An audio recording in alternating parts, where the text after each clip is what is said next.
Olá, muito boa noite para você. Nós estamos começando agora o programa Vida e Escritura, o programa semanal aqui da IPN, que trata de temas importantes e relevantes para a vida, para a nossa vida, para o nosso dia a dia. Seja muito bem-vindo ao programa. Hoje nós temos também aqui um convidado que daqui a pouco eu já vou apresentar, e que você também possa participar conosco aqui. Muito boa noite, mais uma vez, seja muito bem-vindo. Eu quero também dar boa noite para o meu convidado aqui, Boa Reverendo noite. Navarrete. Para mim é uma honra muito grande, Thiago, estar aqui com vocês e que possamos ser bênção, que possamos falar aqui nessa conversa, nesse diálogo, crescendo junto, aprendendo junto sobre as coisas de Deus, sobre as coisas do reino de Deus, sobre o mundo e como sermos relevantes, como sermos homens relevantes nesse mundo caído, né? Estamos aqui. Estamos aqui, Reverendo Navarrete, somos colegas ministeriais aqui, né? Pastores auxiliares aqui também da IPN, e tantas tarefas que o Reverendo Navarrete tem aqui, uma delas é trabalhar com os homens da igreja, que é chamado de javalis, não é isso? Sim, eu sou um dos pastores auxiliares aqui da Igreja Presbiteriana Nacional e um dos ministérios o qual eu sou responsável é o Ministério de Homens da Igreja Presbiteriana, carinhosamente chamado de Javalis do Senhor. O tema que foi o título, né, esse bichinho de estimação, esse mascote que foi escolhido, é a razão desse caráter que, podemos dizer assim, que o javali tem em termos de ser firme, resistente, protetor à sua prole, à sua ninhada, à sua família, né? Então, carinhosamente escolhemos E javalis. já explicou todo o tema aqui, muito bom. Agora, nessa semana nós temos uma novidade aqui. Além da nossa transmissão no YouTube, nós também estamos com transmissão no Instagram. Então, você que por acaso queira acompanhar, né, o Instagram e mandar também seus comentários, nós vamos ver daqui perguntas. O Reverendo Navarrete disse que vai responder todas elas. Quase todos, né? Todas elas, e para que você também possa participar e convocar aí o Javaliza, faça pergunta para o pastor Navarrete aqui, ele vai responder todas aí. Gente, estamos aqui à disposição. O que eu não souber, quase sempre eu não vou saber mesmo, porque só quem sabe é Deus e depois o Thiago aqui que vai saber, né, cara? E qualquer coisa a gente pergunta para o Diogão também, que está nos ajudando aqui. Bom, hoje o nosso tema, né, o tema semanal é Homens de Deus Irrepreensíveis, né? Muito importante falar desse tema, mas antes de entrarmos, né, no tema realmente, nós queremos lançar a nossa enquete que nós sempre lançamos aqui no início, e presta bem atenção na pergunta e também na resposta para a gente poder debater e discutir um pouquinho aqui. A nossa enquete hoje é exatamente o seguinte: o que mais tem impactado a masculinidade na igreja? Na sua opinião, né, é o feminismo, né, que vem descaracterizar esse perfil masculino, enfim, ou a imoralidade? Então, de novo, vou falar aqui da enquete. O que mais tem impactado a masculinidade na igreja? O feminismo ou a imoralidade? Então, você responde aí no YouTube, você vai poder participar, clicar em uma das opções, a gente vai ver depois qual é a porcentagem de resposta. Mas eu também quero saber de onde você está nos assistindo, quem é você, por que você está aqui, dando boa noite, né? Claro que por que para assistir aqui, né? Mas, né, também, assim, o motivo de aprender e de crescer nesse dia. Assim como nós falamos boa noite aqui, eu quero saber de onde você é e também eu quero, né, ler aqui o seu boa noite, deixe-me acompanhar aqui já no YouTube também nós temos aqui o Joaquim Alcântara, graças a Deus por esse tempo de estudo, homens avante. Então, muito bom. Manda o seu boa noite, manda também aí de onde você está. E também estamos acompanhando aqui pelo Instagram, né, as pessoas que estão participando. Também manda a sua participação na medida do possível. Nós vamos lendo, né, as perguntas para poder também compartilhar aqui. Reverendo, tema extremamente importante, né? Homens, liderança. Isso faz parte, obviamente, do plano divino, né, com relação à masculinidade. Mas eu queria perguntar e começar, né, a falar sobre esse tema, dizendo qual a importância desse tema? Qual a importância desse tema para os homens, para as famílias, né, e também para a igreja? Esse tema é extremamente importante, relevante.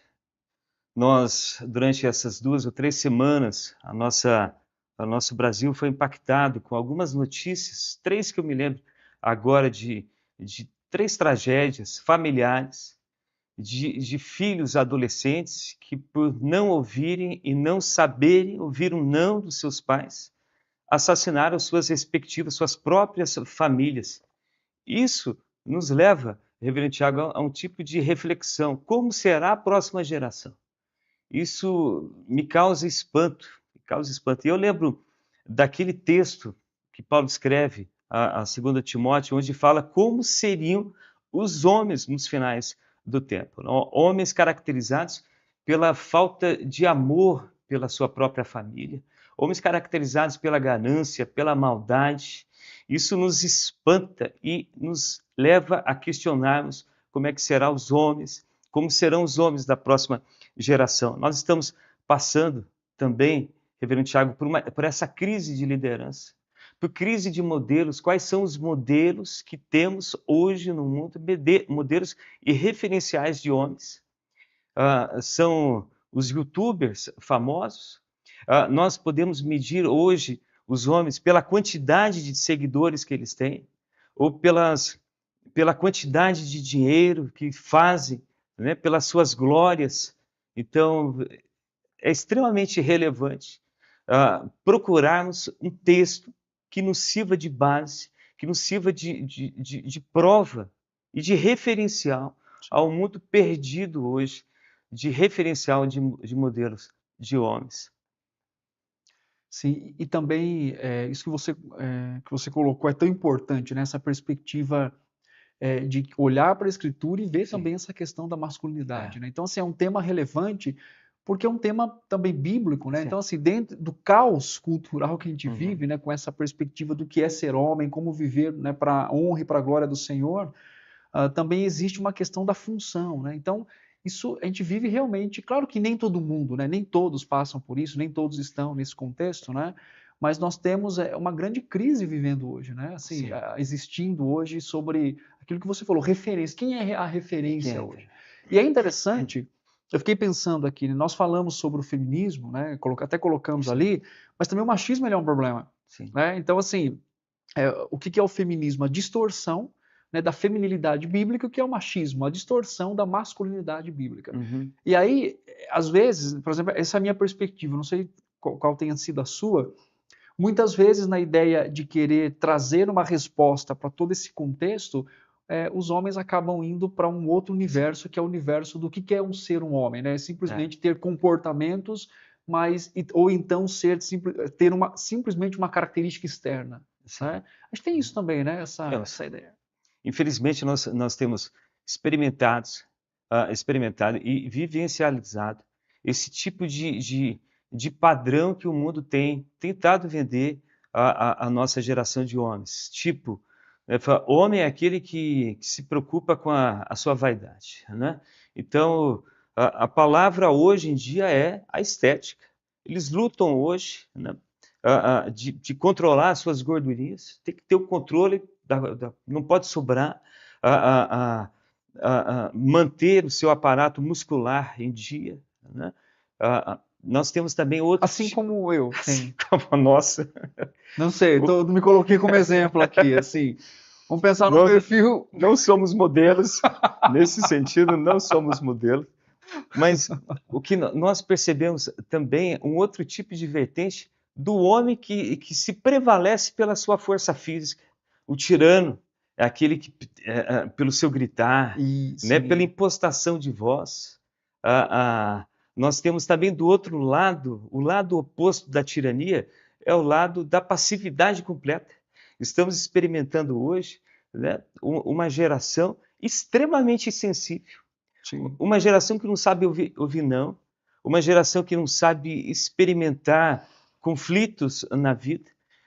Infelizmente, não é um ou outro caso, são vários os casos os quais temos ouvido, recebido notícias, para a infelicidade até da nossa igreja, a igreja, eu falo cristã como um todo, de homens abandonando as suas famílias, porque não sabe experimentar, não são experimentados nos conflitos, qualquer tipo de confronto já abandona. Então, marido abandonando a sua prole, a sua esposa, os seus filhos, porque não sabe experimentar, não tem resistência, não tem força. Então, esses três tipos de modelos, não são os modelos que a Bíblia nos apresenta, Reverendo Tiago, né? Nem a estética, né? A ditadura da estética, nem o lado tirânico e nem o lado O ogro, né? A gente completamente pode falar assim, né? Como? O ogro, né? Sim, Aquele homem, não, nem o lado ogro, né? O oposto, né? Do afeminado, não, tem que ser o cara ogro, né? Isso. E aí acaba dando muito mais ênfase na parte externa do que na parte interna. Isso. Bom, todo o nosso papo aqui, ele está baseado, obviamente, na escritura e também no livro do David Mack, chamado Homem Nota 10, a gente vai indicar daqui a pouco, mas eu quero ler o texto bíblico, que é que a gente vai tratar exatamente sobre os conceitos aqui de ser homem de Deus, irrepreensível e tudo mais, né? Então, se você puder acompanhar, se não, pode só escutar, aí em 1 Timóteo 3, capítulo 1, fala assim, fiel é a palavra, se alguém aspira o episcopado, excelente obra almeja. É necessário, portanto, que o bispo seja irrepreensível, esposo de uma só mulher, temperante, sóbrio, modesto, hospitaleiro, apto para ensinar, não dado ao vinho, não violento, porém cordato, inimigo de contendas, não avarento, e que governe bem sua própria casa, criando os filhos sob disciplina com todo o respeito. Pois se alguém não sabe governar a própria casa, como cuidará da igreja de Deus? Certo. Não seja neófito, para não suceder que se ensoberbeça e incorra na condenação do diabo. Pelo contrário, é necessário que ele tenha bom testemunho dos de fora, a fim de não cair no opróbrio e no laço do diabo, né? Certo. Então esse texto que nós lemos, alguém pode falar assim, não, mas esse texto é só para aqueles que almejam o episcopado. Uma coisa que eu acho interessante que o David Mayer coloca aqui, é que isso, quer dizer, ele está falando de homens, né?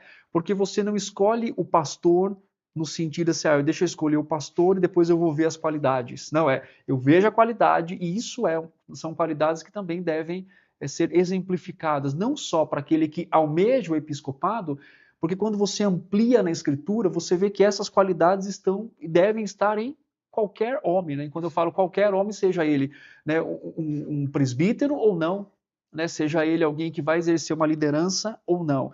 E uma coisa interessante que eu acho aqui, que eu vejo aqui no texto, é que o David Mack ele coloca a palavra irrepreensível como o guarda-chuva para poder levar todos os outros assuntos depois, né? Então a gente vai caminhar, né, por essa perspectiva, olhando para a Escritura e vendo como ela fala sobre isso, né? Agora, reverendo, nós temos várias definições do que é ser homem. Sim. Você tem uma definição progressista, né? Você tem uma definição, enfim, em termos que nós colocamos aqui, Sim. alguns, né, é força, é ser mais, né, bruto, é isso. Como é que a gente pode definir masculinidade bíblica? Para onde olhar para acertar isso, né? O que a Escritura fala para a gente sobre isso? Nós temos como referencial como absoluto da verdadeira masculinidade, daquilo que podemos chamar do homem, nota 10, o homem perfeito, nota 1000, que é o Senhor Jesus Cristo. A Bíblia nos fala a respeito de Jesus Cristo como sendo o homem perfeito. Ele é o homem perfeito. Sim. Jesus, olha só, se nós pararmos para pensarmos a respeito de Jesus Cristo, Tiago, ele tinha todo o poder, ele poderia ter escolhido e ter descido aqui à Terra com legiões, milhares de legiões de anjos e ter se imposto com todo o seu poder. Ele tinha todo o poder. Sim. E a Bíblia nos fala a respeito disso, de que ele se desfez de toda a sua riqueza, que se desfez de todo o seu poder e veio como homem, nascendo pobre, numa manjedoura, numa cidade esquecida naquela época, e foi conquistando toda ali uma sociedade, os seus discípulos. Ele é o modelo perfeito, não prevaleceu pela sua força. Isaías nos fala a respeito dessa característica do homem que não tinha beleza alguma, né? Ele, ao mesmo tempo, ele tinha dignidade.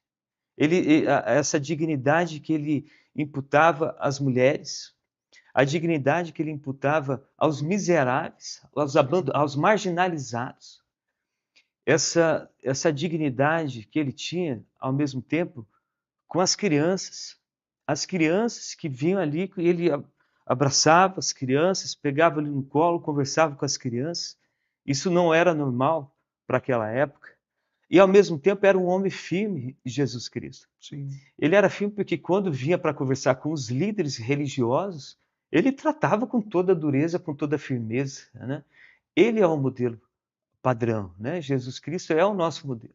Então, numa sociedade em qual nós estamos experimentando crise e falta de referencial, nós temos Jesus Cristo. Eu gosto de falar sobre isso assim, porque tanto, né, desde o Antigo Testamento, né, a Bíblia fala toda sobre Jesus Cristo e trazendo essa perspectiva. E quando chega lá em Efésios, por exemplo, Paulo fala que nós devemos amar a esposa como Cristo amou a igreja, né, se doando por ela. Quer dizer, então essa perspectiva de que o caráter de um homem de Deus deve primariamente seguir o caráter do próprio Cristo, isso traz tanto uma esperança quanto um padrão verdadeiro para a gente. Né? Então a perspectiva é, eu não só desenvolvo, né, a minha questão, então o que é desenvolver uma masculinidade bíblica? É olhar para Cristo. Né? Então eu posso ter referência, eu vejo assim algumas coisas interessantes, né, que é, primeiro, na falta de um referencial, Cristo é o meu referencial. Né? E até mesmo aqueles que talvez cresceram faltando esse referencial, porque não teve o pai em casa, alguma coisa assim nesse sentido, mas tem Cristo.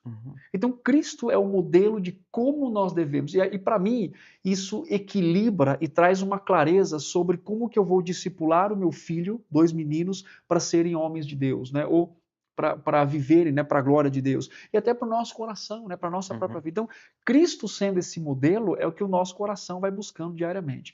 Então, é uma coisa que você falou que para mim é espetacular, assim. Ao olharmos na Escritura, nós vemos Cristo tendo atitudes diferentes em contextos diferentes, obviamente nunca sem pecar, aliás, ele nunca pecou, né, melhor dizendo, sempre né, santo, separado, mas ao mesmo tempo ele exerceu isso, né? Ele exerceu a sua masculinidade também, no sentido, por isso que, claro que não só nisso, né? Cristo é exemplo para todos, homens e mulheres, né? Mas falando nessa perspectiva e principalmente descrita por Paulo, né? Amar como Cristo amou, se doar como Cristo se doou. Isso. Então, eu fico imaginando assim que o ápice, né, dessa demonstração, né, do exemplo de Cristo foi o seu sacrifício, né? Ele foi até ao ponto de dar a sua própria vida, né? Ou seja, realmente exercendo aquilo que ele deveria, né, que ele precisava exercer por amor do seu povo, por amor a Deus primariamente, por amor também àqueles o qual ele tinha chamado. Quer dizer, a masculinidade traz essa perspectiva de sacrifício. De entrega, né? E não de egoísmo, não de egocentricidade, né? Ou seja, eu viver para mim, isso traz algumas perspectivas também, né? Por exemplo, quando a gente fala de masculinidade, a gente fala de liderança, né? E ser líder não é só aquele que chega e pá, é aqui, né? É aquele que participa, é aquele que ensina. O próprio Cristo fez isso, né? Ele lavou os pés dos discípulos para ensinar exatamente o que eles deveriam fazer. Né? Então, olha só o modelo. Né? O modelo não é aquele cara que não escuta ninguém. Você falou, Jesus esteve com as crianças, né, com as mulheres. Então, aquela liderança compassiva, e tem um termo que eu gosto muito, que o Richard também usa, o Richard Phillips, um outro autor, ele fala uma masculinidade piedosa, né? Uma liderança piedosa. Né? Ou seja, no sentido de servir e de liderar, e até mesmo às vezes quando dizer, não, vai ser por aqui, o fazer docemente, né? E amorosamente e piedosamente. Quer dizer, Cristo nos dá esse exemplo, né?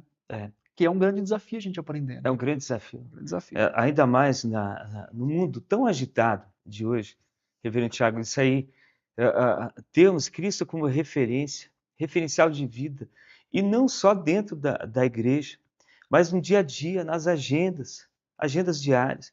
Jesus, ele foi esse exemplo máximo na vida de santidade dele. Ele era santo. E quando nós falamos sobre a vida piedosa do Senhor Jesus Cristo, e nós temos que ter isso como essa referência. Não acalentarmos pecado na nossa vida. Né? Hoje, num mundo tão agitado, tudo é pelo entretenimento, pela satisfação, é a vida pelo prazer, daquilo que vai alimentar os meus hormônios. Né? E cada vez eu quero mais, quero mais, quero mais. Hoje, o entretenimento é a tirania também do entretenimento, né? Quero prazer, prazer pelo prazer. Quando nós temos Jesus como referencial, eu sei que eu tenho que dar um basta a isso, né? Eu sei que o pecado precisa ser tratado. Eu sei que a santidade é o modelo que o Senhor quer para um homem que seja padrão. Sim. Eu sei que alimentar os meus pecados, os prazeres da minha carne, é tudo que vai me afastar de Deus. É tudo que vai colocar barreira diante de Deus. Uma das dificuldades que nós temos para trabalhar com o homem hoje em dia é essa correria, essa agitação. E Jesus também nos ensina a respeito disso. Para que tanta correria? Né? Para que essa inquietação de mente? Todo momento inquietação, é tudo hoje corrido, eu tenho que fazer isso, eu tenho que resolver aquilo. As nossas mentes se encontram inquietas. E Jesus nos fala claramente a respeito disso, quando vira para Marta e fala: Marta, aquieta-te, para que tudo isso? Então Jesus nos mostra que temos momento para tudo hoje em dia. Temos momento para nos aquietarmos. Eclesiastes fala a respeito disso, né? Temos momento de sairmos para a luta mesmo, para sustentarmos a nossa família. Temos momentos de confissão de pecado. Não se fala mais isso hoje. Não se fala mais isso, mas Jesus nos apresentou. Jesus é esse equilíbrio em todas as áreas, reverendo Tiago, todas as áreas da nossa vida. Muitas vezes, a nossa agitação do dia a dia nos leva a cairmos numa ansiedade, a termos dificuldades até para dormirmos. E Jesus até sobre isso nos fala: aquieta-te, acalma-te. Né? Jesus é o modelo perfeito para tudo. Para tudo. Todas as áreas. Muito bom. Nós vamos voltar aqui para o chat. Quero dar boa noite para você. Manda aí a sua pergunta. O reverendo Navarrete está muito desejoso em querer responder todas elas, né? Bom, o José Arnaldo está aqui com a gente. Boa noite. Maria Corina, boa noite desde o Uruguai. Olha só, gente lá do Uruguai assistindo a gente. Que legal. O Márcio Roberto, boa noite, queridos pastores. Importante para nós homens a abordagem desse tema. Sim. José, tema relevante. Marcos Vinícius, boa noite. Hoje conseguindo assistir ao vivo, participando. Manda sua pergunta aí, Marcos. E o Diego também, Massatoshi, está dizendo aqui, boa noite. Muito bom. Pergunta nenhuma. Calma, agora, vai chegar. Reverendo, eu trabalho com aconselhamento, né? Nós trabalhamos aqui de uma forma geral aconselhamento já há algum tempo. E você havia dito colocou essa questão da agitação, né, como um elemento de uma dificuldade de trabalhar também. E o David Merck, ele também trabalha com uma questão interessante sobre a dificuldade de trabalhar com homens. E ele diz assim que homens têm mais a tendência de ser ilhas, né, do que pontes. Né? E ele fala sobre o problema do isolamento. Né? E aí eu digo, a partir de uma experiência nos atendimentos, eu também sinto um pouco essa perspectiva, assim, essa dificuldade que os homens têm, né, de, às vezes, procurar ajuda, de compartilhar a vida. Não todos, obviamente, né, nós estamos falando aqui não para generalizar, mas existe, né? Nos livros, na literatura de aconselhamento, em vários, todo mundo tem a sua questão, né? Às vezes o seu receio de compartilhar a vida, mas isso também é o seu sentimento. Sim. Quer dizer, é uma questão que você enxerga como um desafio, a falta, né? Ou então aquela ideia de que o homem não vai procurar, não vai contar da vida dele, porque talvez ele tenha receio, enfim. Qual que é a sua perspectiva sobre isso? Percebemos isso. Já trabalhamos com os homens já há algum tempo e percebemos, além de todas essas questões que já falamos, mas faz parte da personalidade, do perfil do homem, do isolamento. Esse auto-isolamento que o homem tem. O homem experimenta isso não só dentro dos seus lares, mas também fora. Quanto mais fora, dentro da igreja, é como se fosse uma epidemia silenciosa. Esse isolamento do homem. Desculpe, quando a gente fala isolamento aqui, a gente não está falando aquela ideia de que ele se guarda e num lugar e fica fechado, e não é assim, né? A dificuldade aqui é que, aí você pode até colocar se você concorda ou não com isso, né? aí no chat para a gente poder bater um papo sobre isso, a dificuldade que o homem tem de compartilhar a sua vida para ser tratado e para ser. Eu vou dar um exemplo prático, né? Às vezes chega alguém aqui, eu vim aqui conversar contigo, porque a mulher mandou vir aqui. É. Não é? Então, assim, eu não sei, ela me mandou vir aqui, disse que eu tenho um problema. Às vezes tem mesmo, às vezes não. Né? Às vezes tem. Assim, tem, Sempre então, tem. exato. Então, assim, acaba. Qual que é a ideia? A ideia é aquela que ele coloca aqui no texto, né? Quando Deus chega lá no Éden, Adão, onde estás? Está escondido, quer dizer, foge, né? É. E às vezes. Aliás, qual que é a sua perspectiva Eu acho que sobre dá isso? uma sensação de fragilidade. Eu acho que Boa. derrubar os muros é tudo que o homem não quer. Porque quando eu derrubo os muros, que são aqueles que me protegem, eu me fragilizo. Me fragilizo, né? Coloco as minhas fraquezas à vista. Mas também nós não podemos caracterizar como assim, como se fosse uma forma geral. Porque Exatamente. tem aqueles também que falam muito. E que né? querem compartilhar a vida, querem querem saber de outros, né? Mas, no geral, homem é assim. Homem, o sentimento que eu tenho, Thiago, e aqueles que nos assistem, é esse sentimento de que quando eu falo e mostro o meu coração, eu estou mostrando a minha fragilidade. Esse é o meu pensamento a respeito disso. O porquê dessa dificuldade do homem tem em revelar o seu coração. Tem um conceito no aconselhamento que a gente chama de dar-se a conhecer. Né? O processo do aconselhamento é isso, né? Você se permite conhecer. E aí ele fala assim que todos nós temos dificuldades para isso. E aquilo que você colocou faz muito sentido, né? Até pelo papel do homem, pela questão, né?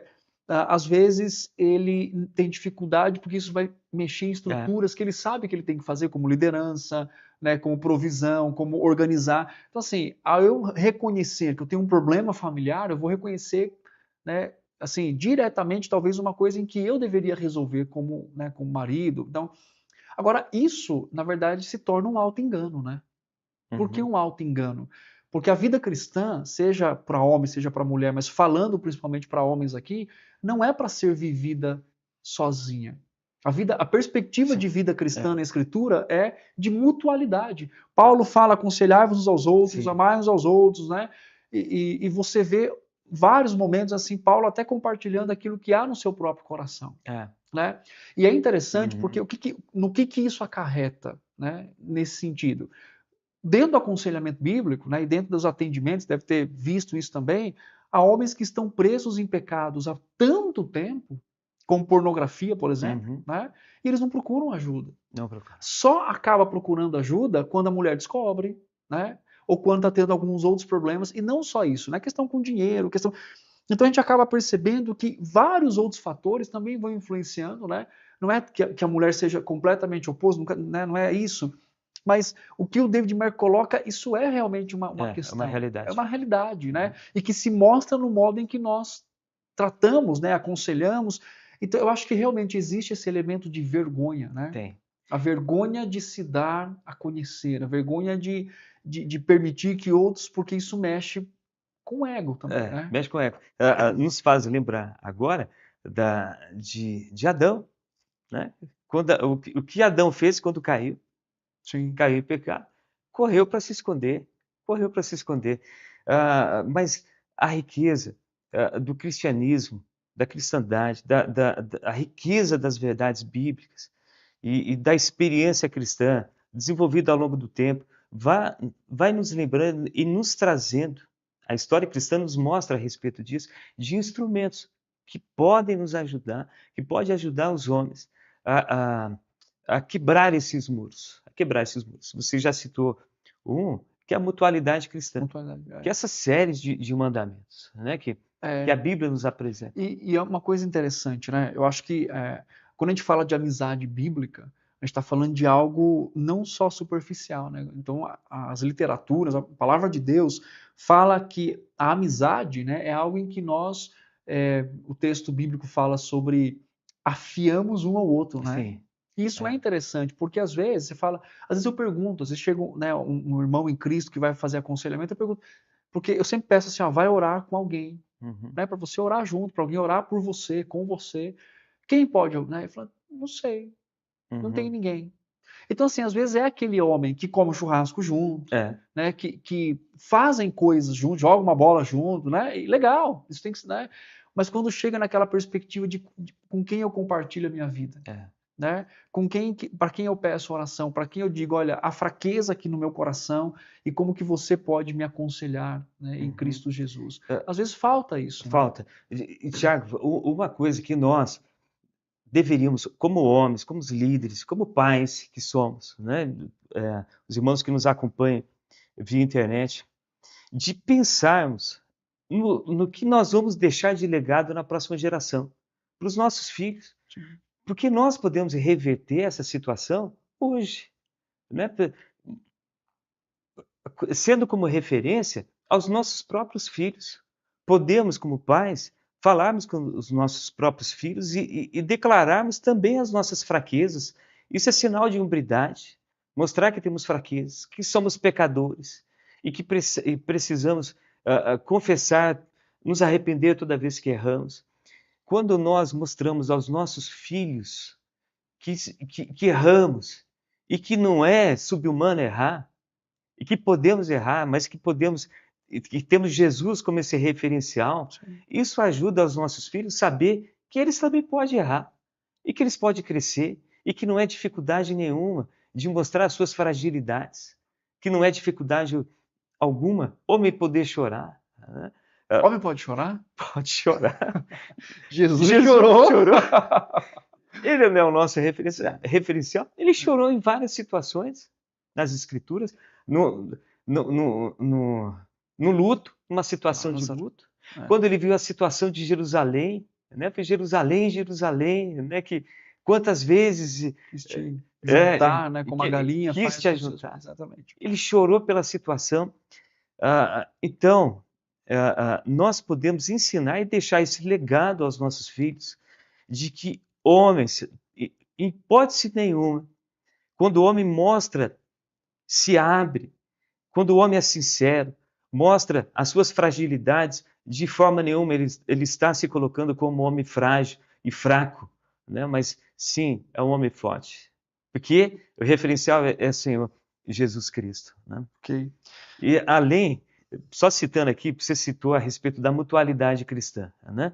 Que são essas séries de mandamentos que a Bíblia nos mostra de amai-vos uns aos outros, de acolheis uns aos outros, de exortar uns aos outros, de aconselhar uns aos outros. São séries de instrumentos que, se o homem hoje em dia aplicasse, iríamos nos fortalecer muito, nos edificar muito. Isso não é papel de liderança, mas sim papel de outro homem.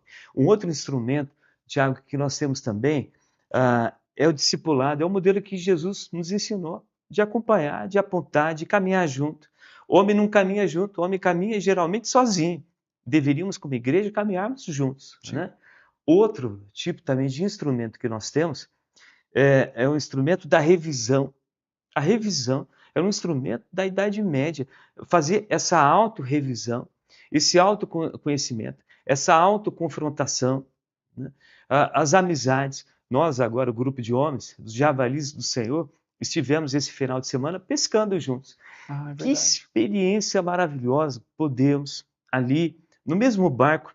E é interessante, Tiago, quando a gente está ali no mesmo barco, não tem onde fugir. Você tem ali 3 pescadores, homens do Senhor, ali pescando junto, e fica ali o dia inteiro pescando. O que vai fazer? Vai falar. Não vai ficar falando de, isca, o que você está usando disso? Chega uma hora, 5 minutos, esse assunto já acaba. Você fica ali. E aí se começa um exercício de fala, um exercício de conversa. Sim. Quem é você?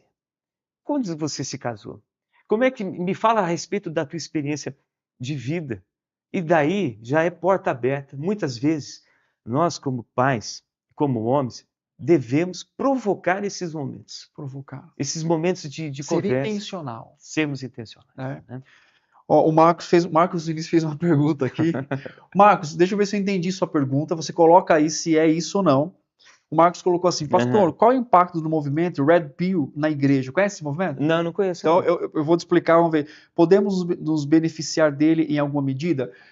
Se você está falando desse movimento Red Pill, vê se é esse que eu conheço, se refere ao filme Matrix de 1999, quando o Neo ele escolhe tomar a pílula azul, e a vermelha, azul é ignorância, e a vermelha acho que é a consciência, o conhecer a cultura e tudo mais. É isso, Marcos? Responde aí que depois a gente volta nela, para ver se é isso ou é um outro conceito que eu estou por fora aí, tá bom?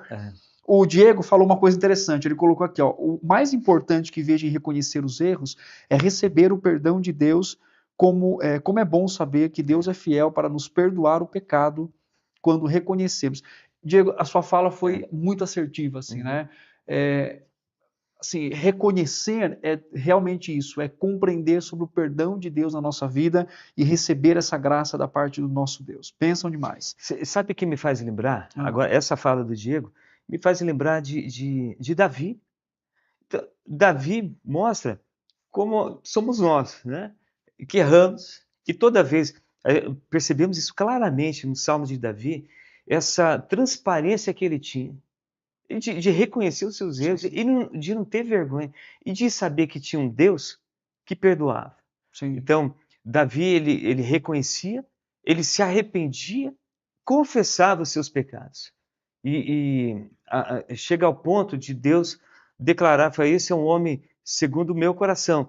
Não no sentido de ser um homem perfeito, de ser o homem que não erra, mas sim que toda vez que nós errarmos, nós não vamos alojar esse pecado, não vamos aceitar, não vamos alimentar esse pecado, mas sim, vou reconhecer o meu pecado, vou me arrepender, eu vou confessar o meu pecado e vou me levantar, porque tem o Deus que está sempre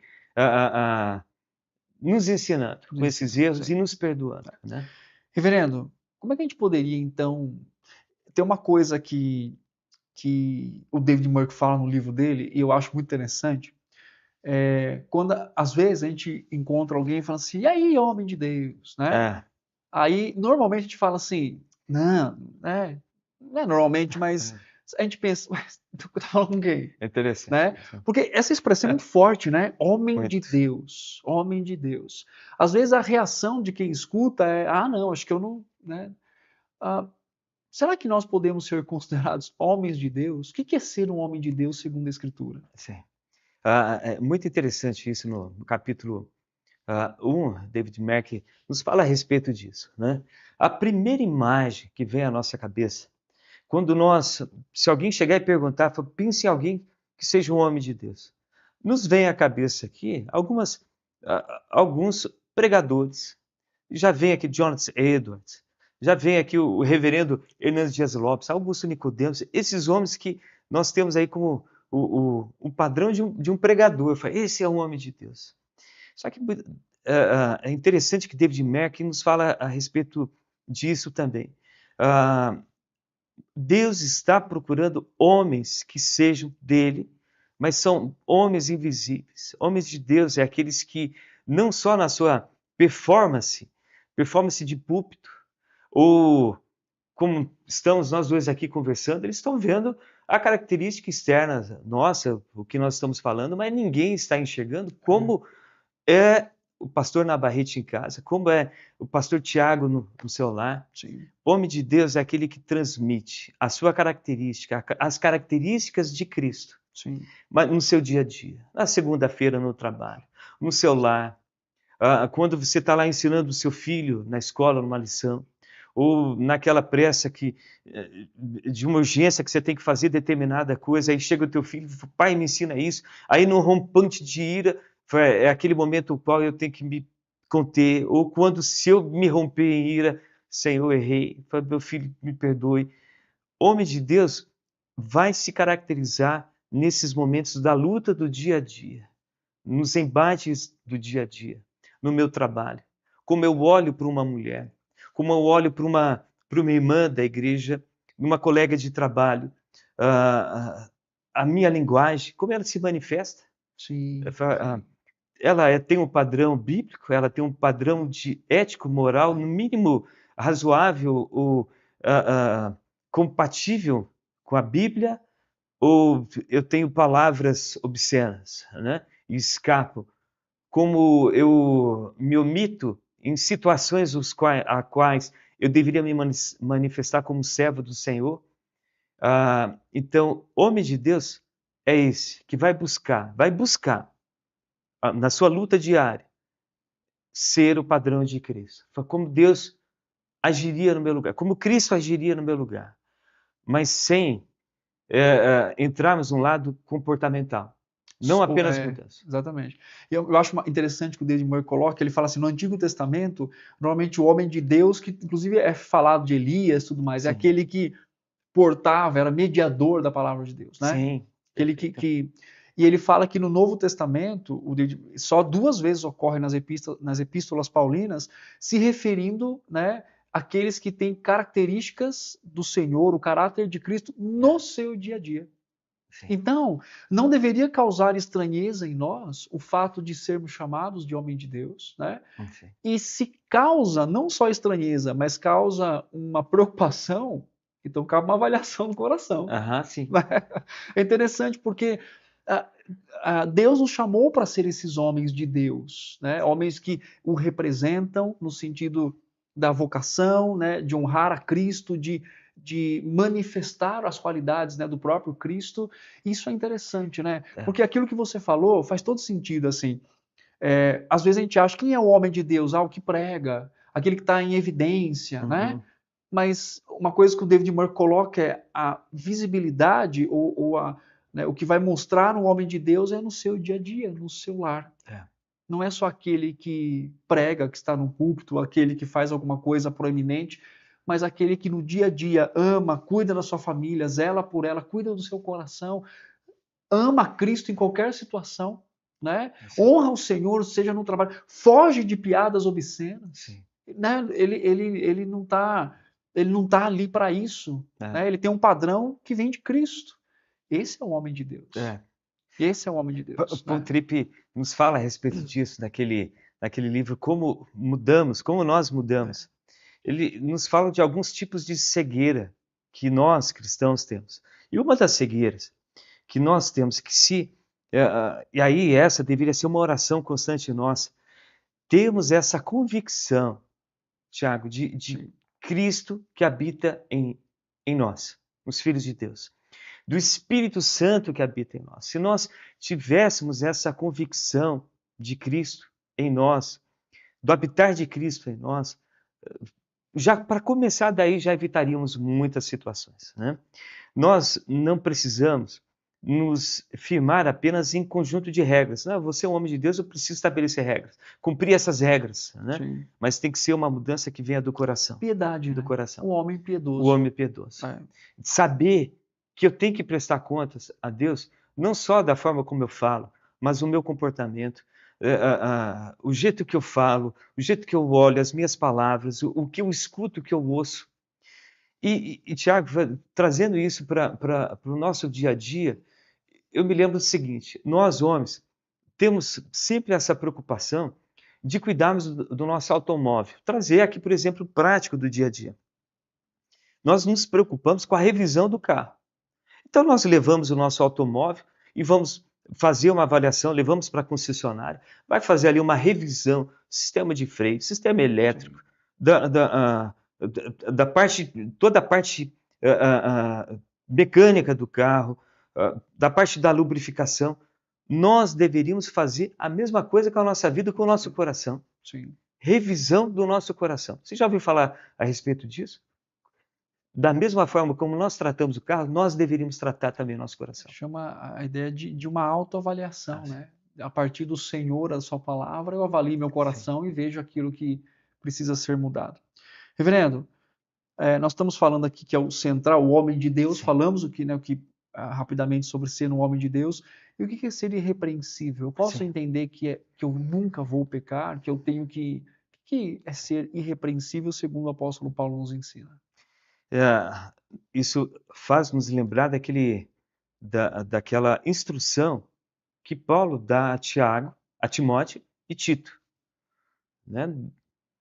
Então, quando Paulo chega para Timóteo, para Tito, fala uma série de de características que deveriam estar presentes nas futuras lideranças desses dois líderes cristãos, no caso Timóteo e no caso Tito, elas têm essa característica inicial de ser um homem irrepreensível, e vem com uma série de características. Homem que seja não dado a muito vinho, homem que cuide bem da sua família, homem temperante, homem moderado, que cuide bem das suas palavras, das suas finanças.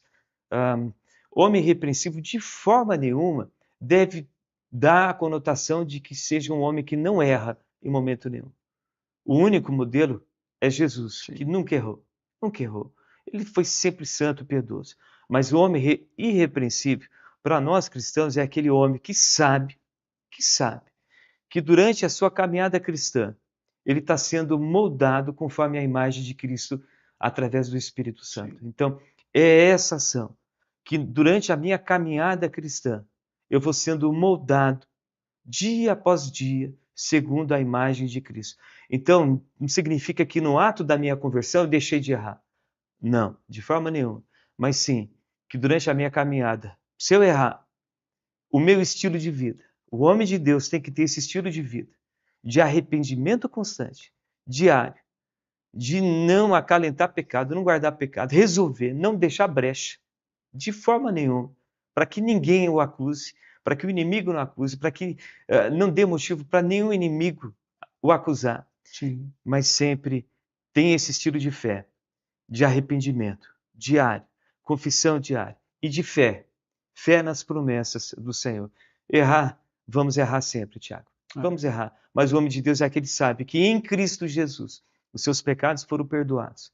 E de que nós temos o referencial que é Jesus Cristo. E que existe esse processo constante em nós, feito em ação constante, que é o Espírito Santo nos moldando conforme Jesus Cristo, a nossa imagem.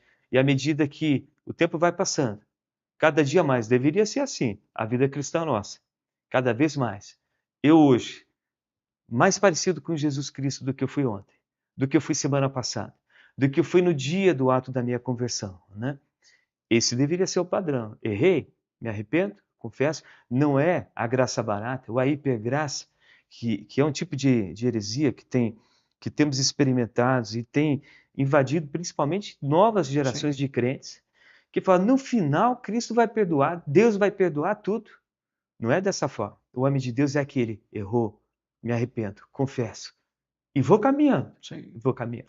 É uma das coisas que o David Mark coloca, essa ideia de rapidamente poder avaliar o coração e já tratar aquilo, né? E ele fala, eu gosto dessa expressão que ele fala no livro, que é nenhuma ponta solta. Tá, O que é nenhuma ponta solta? Ao avaliar a minha vida, o meu coração, alguma coisa me acusa, a minha consciência, quer dizer, eu tenho alguma coisa que eu posso ser colocado em acusação por uma atitude que eu tive. Então, essa perspectiva de, o termo significa estar acima de censura e de recriminação. Né? Quer dizer, eu vou pecar, isso não é uma conformidade do sentido, tá, vou pecar, não. Estou ainda vivendo nesse contexto de queda. Mas a ideia é do trato constante do coração daquele homem que rapidamente ele é tocado pelo Senhor. Né? Ele compreende. Eu lembro muito de Davi, né? Davi não foi irrepreensível no momento que ele pecou com Batseba, porque ele resistiu à orientação do Senhor. Ele foi lá, e até que o Senhor veio, o chocou com aquela história contada por Natan. Então, o que a gente vê, né, nessa perspectiva? A ideia de que ser irrepreensível, né, como foi colocado, é a ideia de tratar coisas que devem ser tratadas. Né? Os homens de Deus não podem carregar nas suas mochilas da vida, né, coisas que podem ser motivos de acusação para eles. Sim. A ideia, como o David coloca, a ponta solta, né? Aí é um problema, né? Me veio agora à cabeça o tribunal que foi instalado lá no céu, né? Na história de Jó.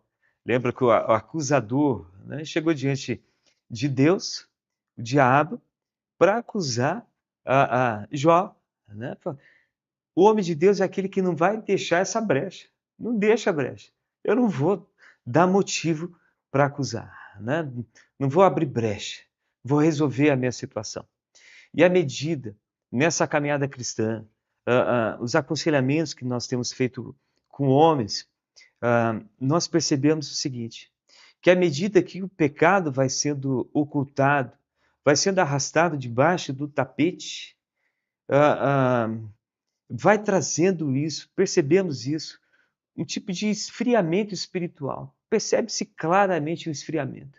As pessoas vão ficando enfermas emocionalmente à medida que se vai acumulando o pecado. O homem de Deus é irrepreensível, é aquele que não acumula o pecado debaixo do tapete. Ele trata imediatamente. Sim. Em todas as áreas. Todas as áreas. Todas as áreas. Sexualidade, né? Todo aquilo que Paulo coloca ali, né? Bom, vamos voltar aqui para o chat. Bom, voltando para a pergunta do Marcos, né? Ele falou que era Red Pill? Ele mandou aqui um texto no particular, tá, mas aí eu lembrei, tá? Esse movimento, Red Pill, e tem a ver com a pílula mesmo, por isso que eu perguntei, Marcos, se tinha a ver azul. Para avaliar, né, o contexto, e realmente tem essa ideia de avaliar o impacto do feminismo na vida do homem, e aí é um movimento que eu não conheço profundamente, né, mas falando sobre masculinidade, a ideia de ser um homem dominante, né, de trazer de novo essa perspectiva do que é ser homem e tal. Só que existem alguns problemas com esse movimento, né? Então, a pergunta do Marcos foi: dá para se beneficiar disso? Né? Ou dá para pegar a coisas... Olha, existem algumas complicações com esse movimento, né? Ou seja, a ênfase, muitas vezes, no comportamento, né, do homem.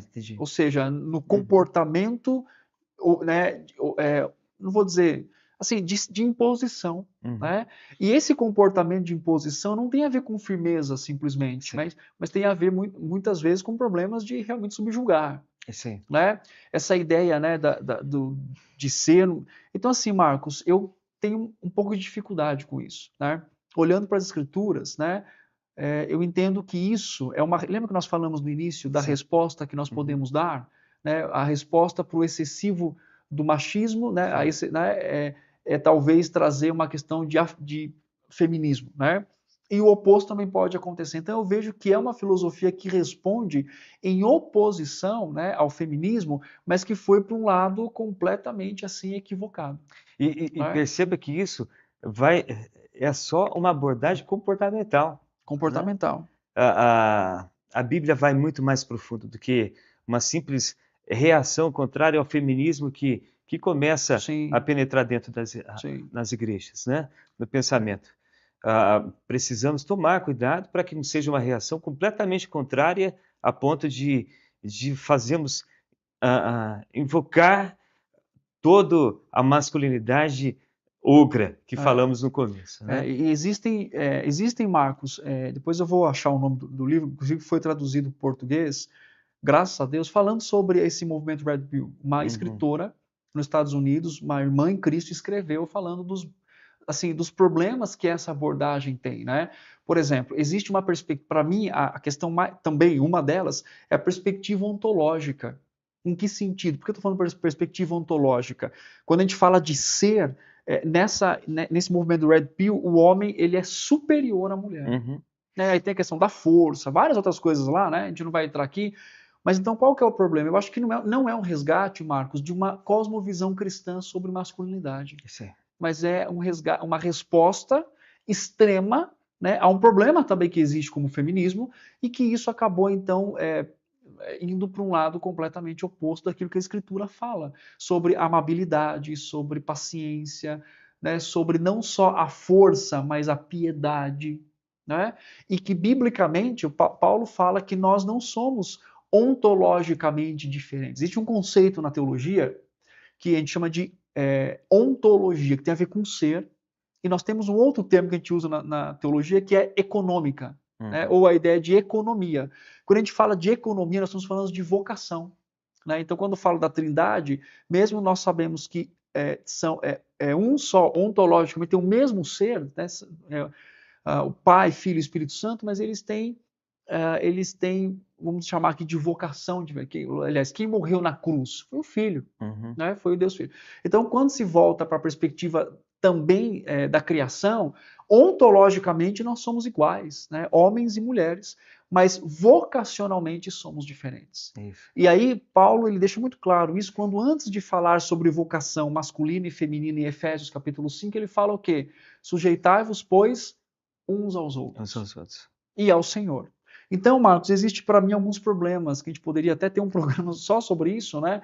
Mas vai descaracterizando principalmente a perspectiva criacional e essa também, né, a fonte, né, e ideal piedoso que é do próprio Cristo como referência para a gente. Por isso que aí a balança, o fiel da balança será sempre Jesus Cristo. Né? Jesus Cristo. Ele é o referencial. Exatamente. Olha aqui, o Diego, ele colocou uma coisa aqui. Homem de Deus é aquele que exala o perfume de Cristo, por onde passa, é difícil, mas precisamos buscar diariamente. Exatamente. Agora, pastor, tem uma pergunta aqui do Márcio. Uhum. Pastor, como o feminismo tem impactado a liderança masculina dentro da igreja cristã? Será que homens realmente têm se ausentado de assumirem posições de liderança também dentro da igreja? Sim. Percebemos isso ao longo de anos dentro da igreja. Quando eu falo igreja, a igreja cristã como um todo, percebemos que as mulheres estão sempre tomando a frente nessas crises de liderança. As mulheres sempre têm essa proatividade. Precisamos, como líderes da igreja do Senhor, e aí eu falo a igreja presbiteriana, nesse modelo de administração, esse modelo eclesiástico de colocar conselhos, homens que sejam homens, né? Que sejam líderes homens. Isso é extremamente positivo, benéfico para referencial dessa geração que não vê mais homens como modelos. Não vê mais homens como modelos. Então o modelo nosso, ele funciona, o modelo da presbiteriana funciona como essa trava que impede esse movimento feminista de tomar conta da igreja. Né? Esse movimento feminista, ele prejudica no ponto quando tenta impor uma liderança feminina. Isso, os homens naturalmente vão se retirando o time de campo, eles retiram o time de campo, vão se acomodando. É óbvio que isso é fruto desse movimento de libertação feminina dos anos 60, que infelizmente influenciou, mas nós, por isso, nós, igreja, nós temos sempre o referencial bíblico, nós devemos sempre nos pautar pela Bíblia, nós devemos sempre nos pautar pelo referencial que é o Senhor Jesus Cristo. Obviamente que não estamos falando que, de forma nenhuma, que mulher não tem o seu local. Mulher tem uma liderança extremamente forte dentro da igreja, graças a Deus pela vida das mulheres, pela liderança que as mulheres estabelecem. Mas devemos sempre tomar o cuidado de que não haja excessos em todas as áreas, né? Sempre buscando esse equilíbrio. É em razão disso, Tiago, que nós sempre nos encontramos, os cristãos, aos domingos, para lermos as Escrituras e buscarmos como é que podemos ler o mundo lá fora. Será que esses movimentos estão entrando dentro da igreja? E o que a palavra de Deus vai trazer luz nessas leituras que fazemos? Não só dentro da igreja, mas como lemos o mundo lá fora. E de forma nenhuma. Deixar que esses movimentos venham causar prejuízo. Existe hoje, Márcio, aquilo que nós chamamos de movimento feminista cristã dentro da igreja. Né? Muitas igrejas assumiram essa perspectiva que vai reivindicar coisas parecidas que desde lá do século XVIII, onde, né, começou a ter toda essa progressão aí nesse sentido. Né? Por exemplo, existem aquilo que nós chamamos dentro da teologia, que é diferencialismo e igualitarismo. Né? O diferencialismo é que homens e mulheres são diferentes. Ontologicamente, como eu expliquei aqui, são iguais, né? Ou seja, criados por Deus, mas que são diferentes na sua vocação. Né? Complementares. Exatamente. Então, o que acontece aqui? Ele acaba entrando, né? Ele acaba influenciando muitas vezes numa perspectiva de igualdade. E quando eu falo igualdade, não é de valor, e não é também de criação, mas quando traz essa ideia, não, somos iguais, quer dizer, homens e mulheres iguais. A Bíblia não fala sobre isso, ela já fala sobre diferenças, não só biológicas, mas vocacionais. Né?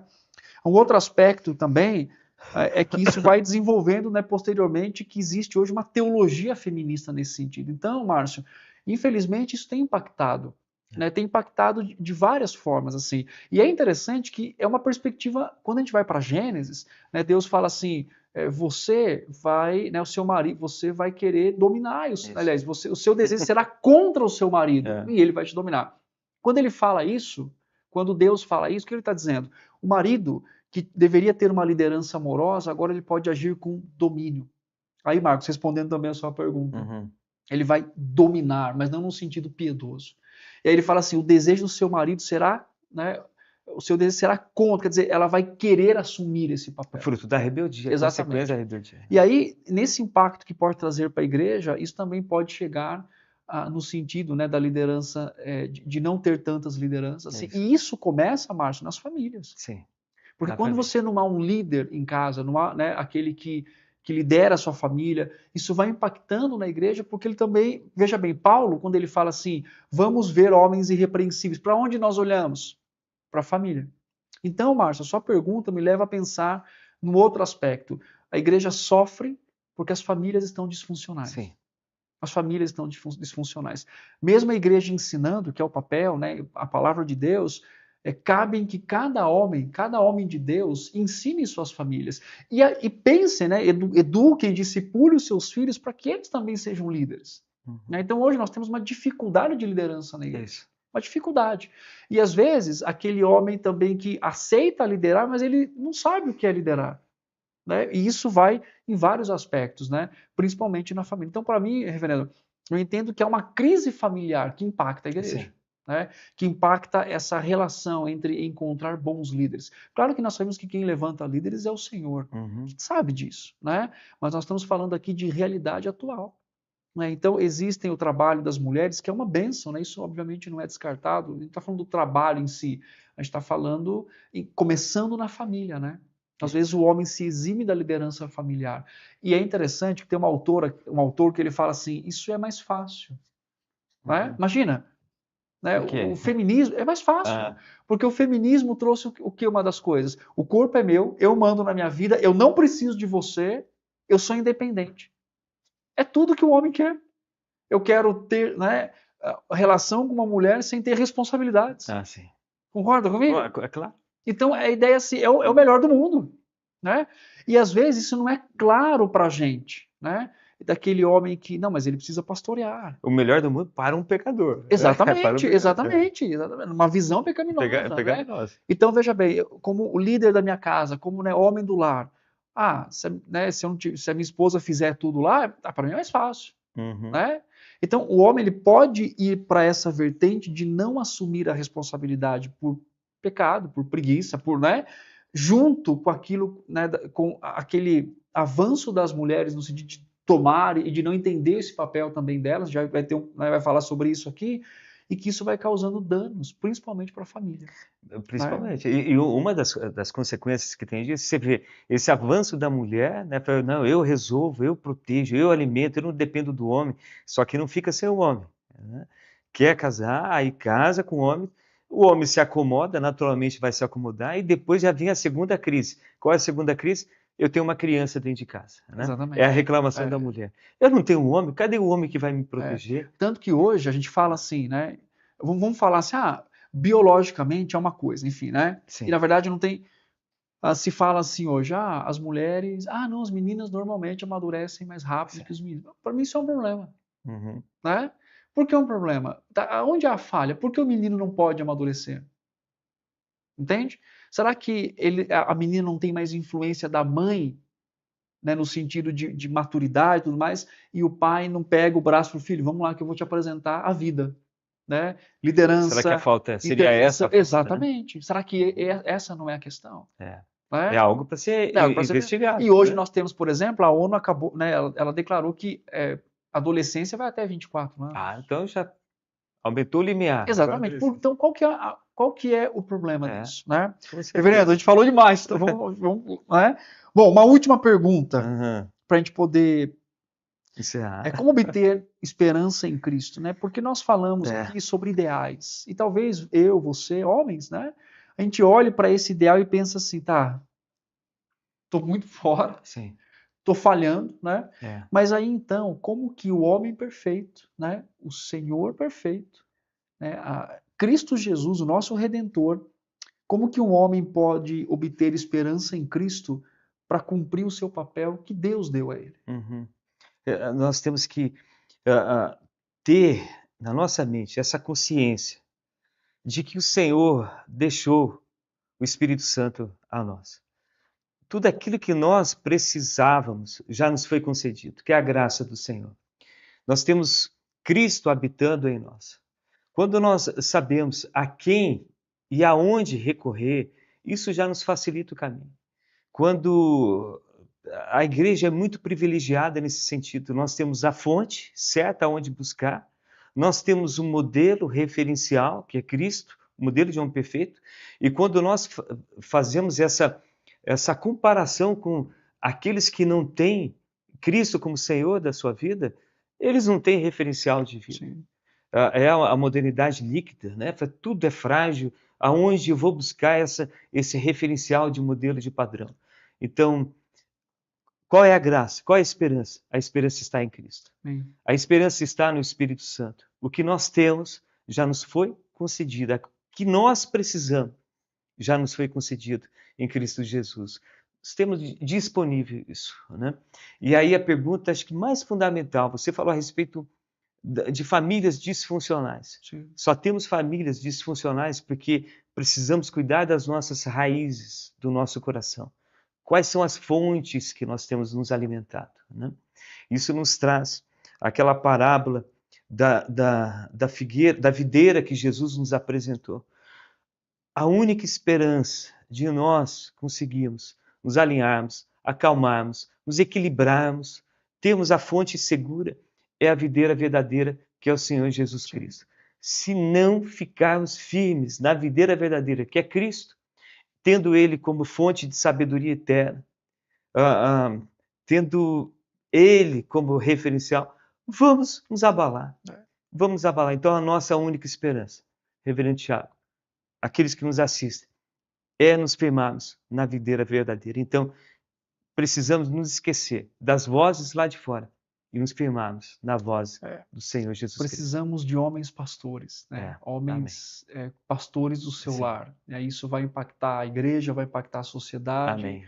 É muito mais do que uma caricatura de masculinidade, é exatamente a masculinidade bíblica. Deus chamou desde Adão. Sim. Deus falou para Adão, você vai guardar e você vai cultivar. Isso é Richard Phillips fala sobre isso. Isso é algo dado que se expande depois para aquilo que nós chamamos de homens pastores, que cuidam do seu lar. Só para concluir, desculpa te interromper, sermos protetores, termos uma vida santa, piedosa, igual ao Senhor Jesus Cristo.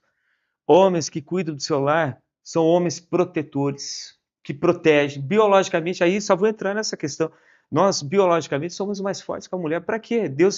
Precisamos proteger os nossos lares. Precisamos ser provedores dos nossos lares, né? E precisamos ser homens profetas, no sentido de ter sempre uma palavra de sabedoria.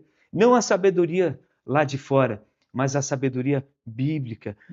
Ali nos nossos lares, no nosso trabalho, onde quer que estejamos, precisamos ser esses homens profetas, que têm a palavra de Deus nos seus lábios. Protetores, provedores, profetas, né? E homens piedosos. Bom, nós temos duas indicações de literatura aqui. A primeira delas vai aparecer aí na sua tela, que é a literatura que nós usamos aqui, inclusive, que é do David Murk, que é Homem Nota 10. Então, esse livro é muito bom, inclusive, para estudar com outro irmão em Cristo, né? Ter essa mutualidade cristã. E o segundo livro é do Richard Phillips, chamado Homens de Verdade, muito bom, né? A perspectiva assim, teológica dele, né? Confessional, muito bom esse livro. Tá? Vale muito a pena ler e estudar esse livro. Você pode comprar, ler com sua família. Excelentes livros. E, inclusive, talvez até um discipulado com os filhos, homens. Né? Excelente. Bom, uma grande oportunidade para os pais. Né? Bom, nós estamos chegando ao final do nosso programa. Falamos bastante hoje, graças a Deus, né? Sobre esse tema. A enquete. Vamos lá. O que mais tem impactado a masculinidade na igreja? Olha só, 39% feminismo, e 61% imoralidade. Eu concordo. Eu também Concorda? concordo. Eu também concordo. Eu concordo. A gente está batendo, a gente fala de feminismo, ele está aí. Sim, Está inegável. aí, inegável, né? Só que ah, o crescente, né, conceito, na verdade, a crescente imoralidade tem afetado a liderança dos homens. O acesso está fácil. Isso, aí homens viciados em pornografia, em imoralidade, em piadas infames, isso vai minando a força deles no sentido de liderança. Uhum. Né? A gente vê isso, por exemplo, aqui nos gabinetes. Né? Sim. Então, eu concordo com vocês, entendo que o feminismo ele existe, ele traz sérias consequências negativas à igreja, ao homem, à família, né? esse movimento, mas a imoralidade tem sido algo também muito preocupante nos nossos dias, né? Uhum. Onde, infelizmente, homens têm se enredado aí por caminhos de promiscuidade. Sim. Tem uma estatística aí, aqui só para acrescentar, uma estatística que foi feita no Brasil em 2019, com 12 mil crentes, 12 mil frequentadores de igreja, né? A respeito sobre acesso à pornografia. Incrível, 60% lutam entre homens e mulheres, iguais, homens e mulheres, lutam contra a pornografia. Lutam como se fosse um vício. Sim. Assustador, dentro da igreja. Dentro da igreja. Meus queridos irmãos, nós vamos chegar ao fim, estamos chegando ao fim do nosso programa, queremos nos despedir de vocês. Muito obrigado pela participação, por ter mandado as mensagens, ter feito as perguntas, né? Não esquece de nos seguir nas redes sociais, vai lá, né, na IP Nacional, né, no Instagram, você vai lá, clica, porque agora a gente está transmitindo por lá também, e também no YouTube, no IPN Online, no YouTube você pode também nos seguir ali, se inscrevendo, não só para receber este conteúdo, mas tantos outros. Uhum. Reverendo, muito obrigado pela sua participação, pela sua disposição em vir aqui. Se quiser se despedir do pessoal. Eu que agradeço, para mim é um privilégio muito grande, uma honra muito grande. Meus queridos, a última palavra que eu coloco aqui é firma na videira verdadeira que é o Senhor Jesus Cristo. Ele é o único referencial de verdade, o único referencial de homem, de modelo de homem. Né? E o meu agradecimento a todos que nos assistem e obrigado, Reverendo Thiago, pelo convite. Meus queridos irmãos, Deus continue abençoando a vida de vocês. Muito boa participação de vocês. Semana que vem, se Deus permitir, nós estaremos aqui falando de um outro tema relevante para a nossa vida. Amém. Sua participação é importante. Deus continue te abençoando, guardando seu coração e que Deus nos use cada vez mais como Amém. Homens pastores na nossa família, na igreja e nessa sociedade, levando uma referência verdadeira de masculinidade que está em Cristo Jesus. Amém. Deus abençoe a todos e uma excelente noite.